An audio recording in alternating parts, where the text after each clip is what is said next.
sent like this one letter to my house. They're like, if you do not declare by like whatever time, we will fine you, whatever. I'm like, Bro, that's What? terrifying. I would come to school and I'd be like, my life is over. I'm done. Welcome back, Founders Welcome Foundry. back. It's always a great day when Founders Foundry drops, which is Fridays. Fridays are for people. Triple F. Hey man, so Yeah. for me, this week I was kind of, I was working. I've been doing a lot of editing, just hours on hours. I barely go outside anymore. Think to myself, man, this is kind of lonely. You know what I mean? And it had me reflecting on the rest of my entrepreneurial journey so far. And I wouldn't actually say that it's been a lonely one. I think that it started to kind of feel that way more recently, especially as I moved down here to Toronto, right? So it made me want to talk about kind of like the loneliness of business, because as a lot of people do say, like, entrepreneurship is a lonely road. So I wanted your take on some stuff as well about, like, okay, well, it's lonely, whatever, right? Why is that a bad thing? Why is it bad if a founder decides to go about business solo? What are like the psychological implications, financial implications? Because obviously finance and mental health go like hand in hand, right? So I wanted to actually ask your idea first of, like, why do you think that some entrepreneurs and founders decide to go solo off rip? Yeah, no, I think this is a really good topic for us specifically because we have very different backgrounds when it comes to the setup of our individual business endeavors. So for me, I've grown up with my whole family kind of in the business and my dad starting it up, right? So I've had the privilege of working with my whole family throughout it. And you kind of have always gone about your business ventures initially on your own, but I feel like, recruited a lot of your close friends, which I do want to get into later as well. But for me and my perspective with the business, I've always done it in a group setting. I've never necessarily flown solo personally, but seeing my dad kind of go through the business, he started out completely alone and on his own. And I think that a lot of the reason why, or a big reason why, entrepreneurs initially go in solo is, I think, the ambition aspect. Is they have a lot of ambition, they have a lot of motivation, and you really do need that if you are going in solo. You need a high level of motivation and ambition to start out. Kind of what we were relating to last video we did, talking about the Maslow hierarchy of needs, which can be applied to probably every episode we do. He started out at the top, right? Yeah. So that level is like you got the motivation, you got the vision, but he didn't have anything below that, which is where the issues arose from. So I think that a reason why people fly solo to begin with is because of this high level of ambition. They have this goal. They're like, it is in a lot of senses easier to just go straight for your goal when you're on your own because you got your blinders on, you're like, let's go. But I think that in a lot of senses, it's a lot more helpful later on down the line. And I think it's definitely essential to recruit other people to come on with you and to find other people who have the same goals as you. So I think that's definitely a really important part, is to make sure that they have the same vision as you.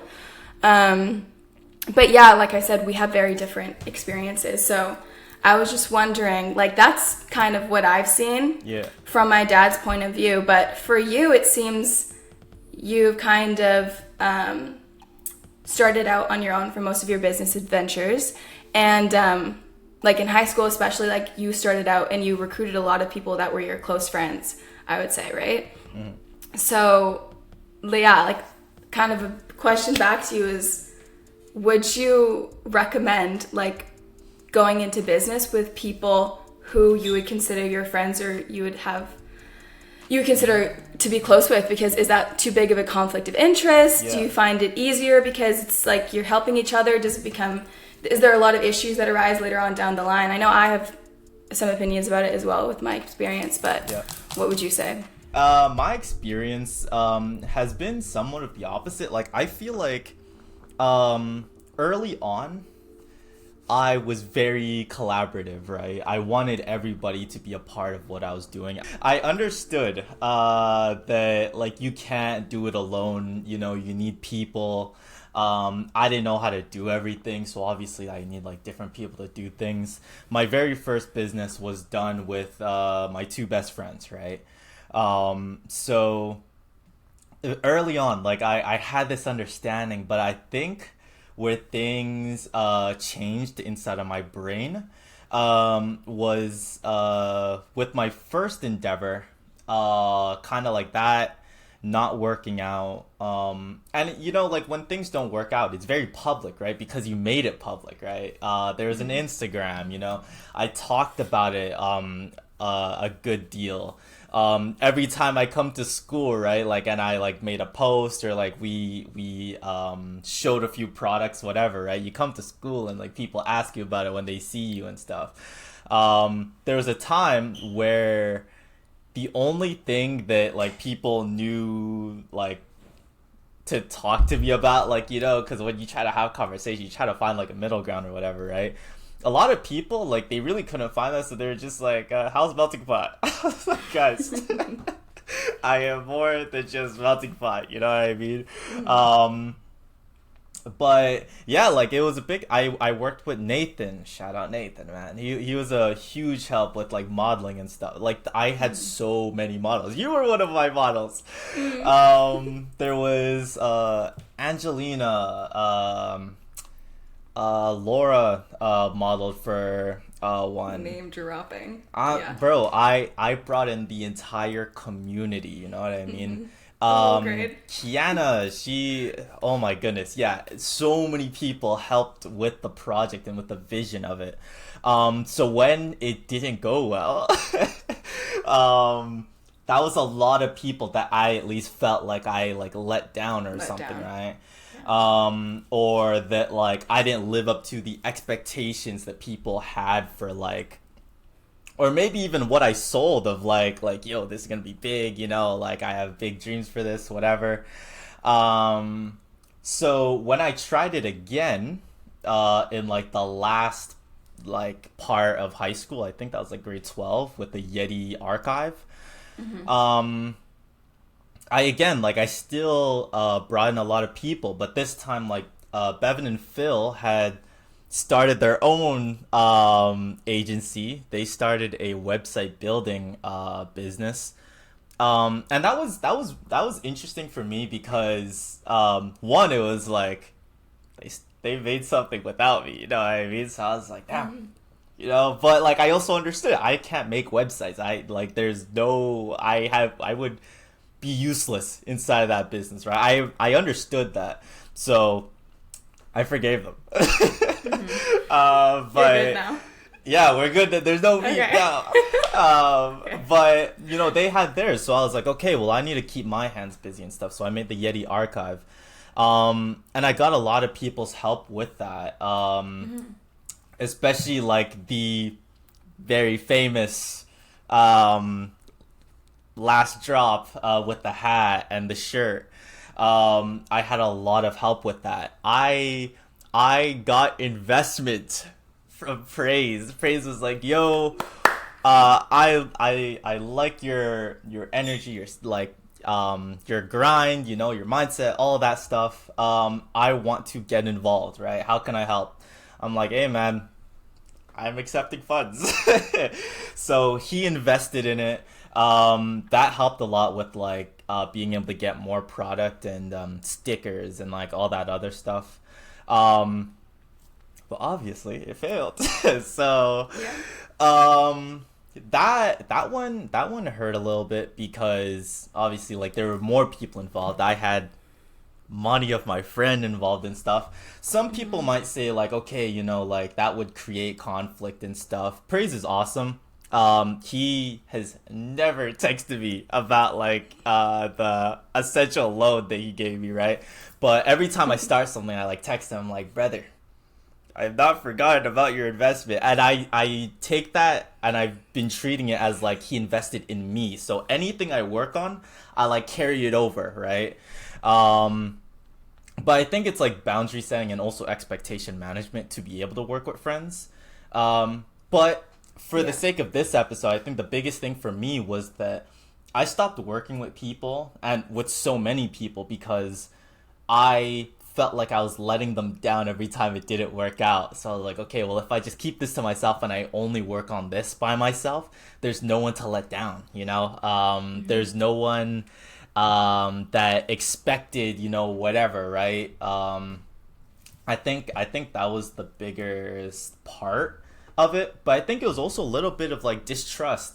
Like, I have a vision for this project and I don't think anyone else is able to see the vision, so I'll just like work on it myself, right? But there are definitely implications of that, of like not being able to like, what's the word, delegate and like free up time for yourself. It seems like there's a lot of pros and cons that come with that, for sure. But I think that you touched on this a little bit as well. Is it was really cool how you were able to identify other things that people could have to offer to contribute to your business in their strengths and their areas of expertise.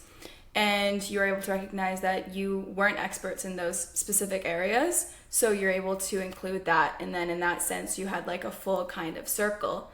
And like all of your needs were met through different people and you were all able to work towards a common goal. So in that sense, I think it is really cool that you were able to identify that.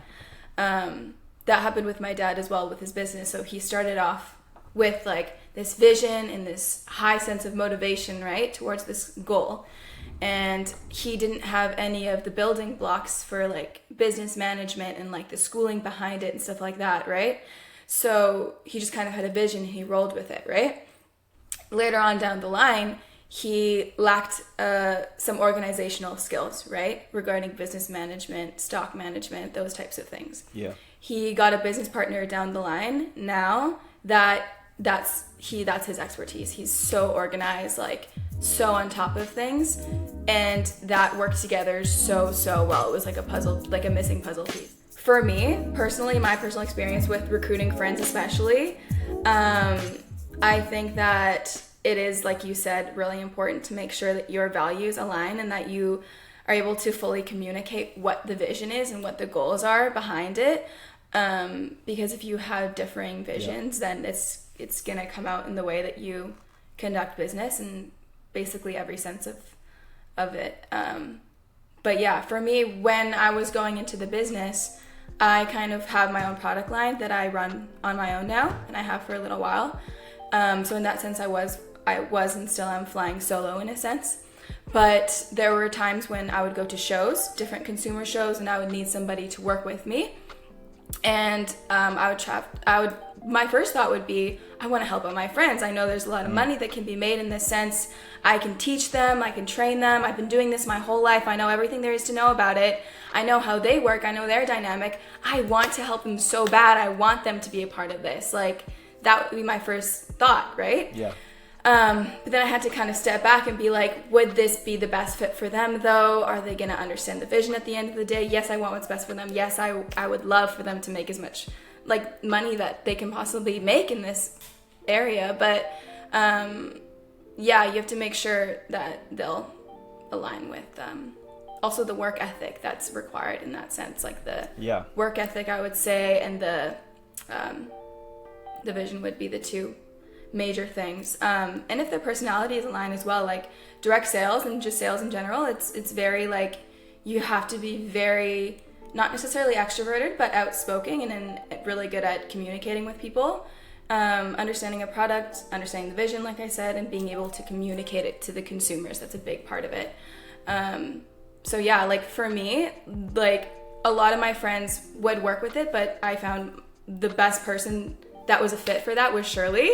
Because she's very much really good at like communicating with people and researching a product and being able to translate it and explain it to your consumers. So I did like the Toronto National Home Show around like a month ago. I did it with her and it worked so beautifully. It was like our ideals were aligned, our work ethics were aligned. There was no questions between us. Like, because that job also, it's like, it's quite flexible, and like the amount of hours that you can work and like going for breaks and things like that. It is commission based, obviously, right? So it's like just how much you want to make. Your motivation determines how much you make at the end of the day. So it's like just making sure that it's not somebody who's like lazy and like will be like super satisfied with like just a little bit of work being done, but they try to strive for like the most that they can do.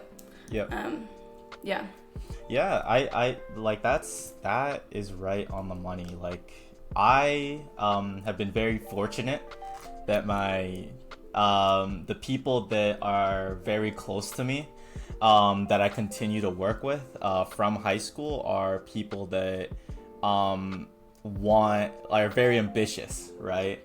Melting Pot could have gone a lot worse than like how it ended, right? There was a time when like there was conflict internally, just because like things weren't working out and everyone's kind of like on edge because things aren't working out. So when it came to like delegating tasks and like, I don't know, like there was this one time we were like semi in trouble with like the CRA.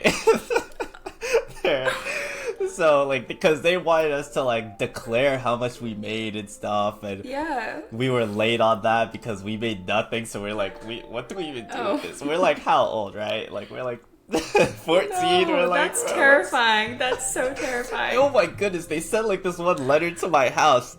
They're like, if you do not declare by like whatever time, we will fine you, whatever. I'm like, bro, that's terrifying. I would come to school and I'd be like, my life is over. I'm done. Real. The government's gonna lock me up. For real, bro. Oh my goodness. So like when I got that, I never heard about this. I was part of the business. See, we were very good at like keeping, you know, composure and stuff. But yeah, some things were like insane. Like we were a bunch of 14-year-olds trying to figure out the like business like departments of the government, like filling out forms and whatever, right? It was a fantastic experience, but like I'm always grateful for Bevan and Phil and like how we were able to work things out and stuff and like still retain friendship. And that's not really something I could do with like anyone else, you know what I mean? And that's why like I have never worked with, I haven't partnered, well, let me think about this. I don't think I have partnered, like been like, okay, we're business partners with anyone outside of like high school.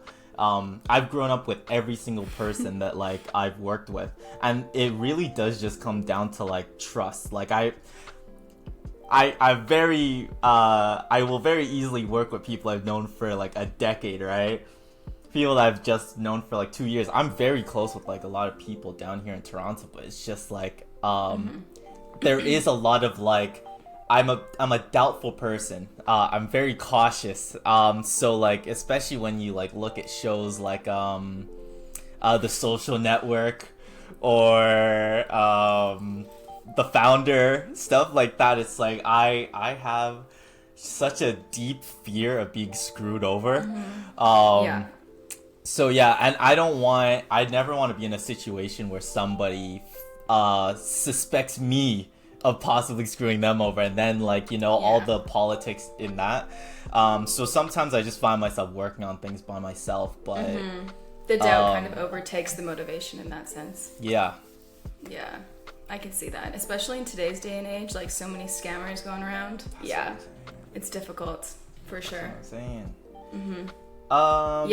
I think it's important to note that our high school experience was a lot different than most people's high school experience. Like we grew up like from JK to grade 12 knowing the same people. It wasn't like just a high school.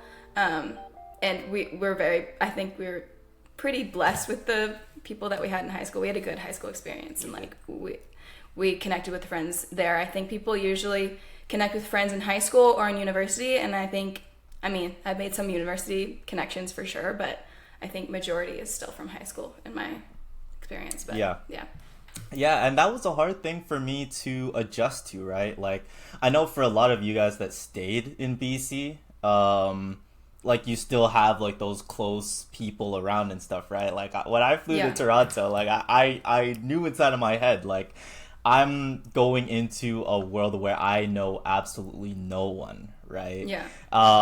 So doing business was a little bit tough. Like I was able to still find models. Like I was able to like do all that stuff when it came to like commissioning out work to people. Yeah. A lot of partners. like, yeah, exactly. But like no one that I'm like, okay, we're splitting this like 50-50, right?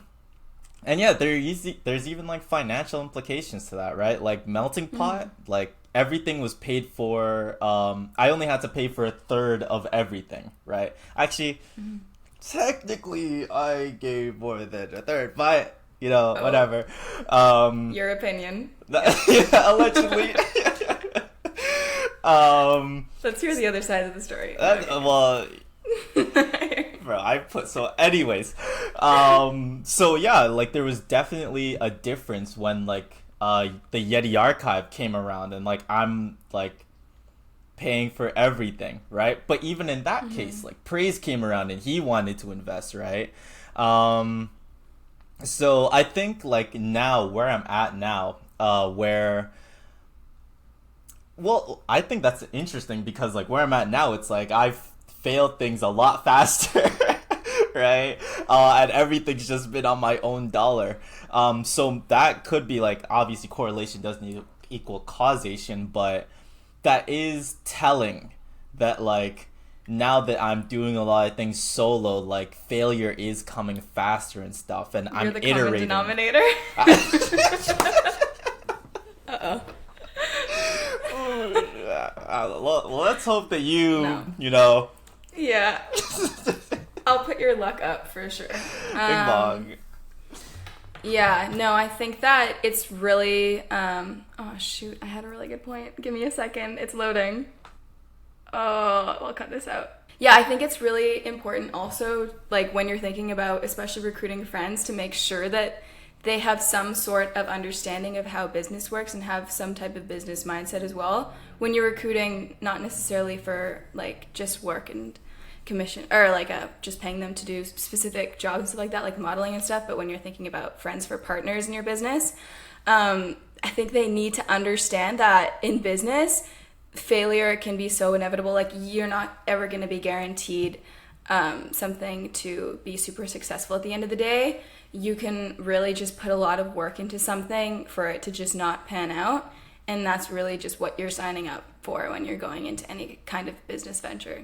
Yeah. When it comes to like those feelings of like when it comes to like distrust or like fear, disorganization, you know, fear of friction, like all those different things, right? How can someone who is thinking about starting a business like conquer those things? Because like, yeah, you can try doing it like alone, but like just statistically, the research is there. Your chances of success go up like the more people are involved inside the business, right? So in order to start like off well, right, how can people like get tackle those feelings in order to be able to start succeeding at their endeavors? Like, are you talking about when you're recruiting people, the kind of the doubt that goes into who you're choosing to go into business with, like determining? I think doubt in general, just like of like an inherent distrust in like people, or a fear of like sharing like something with people and stuff like that. Yeah, I think that doubt and that fear is always going to be there to a certain degree. You can never fully get rid of it, especially throughout the whole business. Like, it's so many ups and downs. You can never be fully secure in your endeavors and who you're going into business with. But at the end of the day, if you have those expectations set, like you were talking about, for exactly what kind of work you're both going to be contributing to it and what your end goal is, I think that can provide a lot of security in a sense, because you know what you're getting into, you know it could potentially fail, you know, I mean, if that person is putting in the type of level of work that you had agreed to, then that's a point where you need to figure out if they need to still be in the business or not. But at the end of the day, if you're both contributing the same amount that you had previously agreed to, and you both have the shared understanding that this might not pan out, this might be all for nothing at the end of the day, but like for me and Shirley working together, our mindsets are quite similar in the sense that we know that like certain things might not succeed in the long run, but like at the end of the day, you're still gaining some sort of work experience no matter what you're doing. So her coming to the Toronto National Show, it's a really good show, right? But her kind of mindset was she's always open kind of to these new opportunities to learn and to just kind of be inside of it and to just experience these things. It's not necessarily all about the money for her. It's more about the experience. And I think that should be a big part of the mindset going into it as well. Yeah. Yeah. Like not thinking in your mind guaranteed, like this has got to be a success. Like you can't put all your eggs in one basket when it comes to that. Nice. Very well said. Okay. Well, thank you guys for listening to this video. If you enjoyed the content, go subscribe. Hit the subscribe button for sure. Follow the social medias. We got more content coming on there for sure. Yeah. Yeah, man. And follow the podcast platforms, Apple Podcasts, Spotify Podcasts, whatever it might be. And hit up the Q&As on Spotify, man. Get in there, bro. Everyone's conversing without you, man. Come on. Anyways, we'll see you guys on the next one. Peace.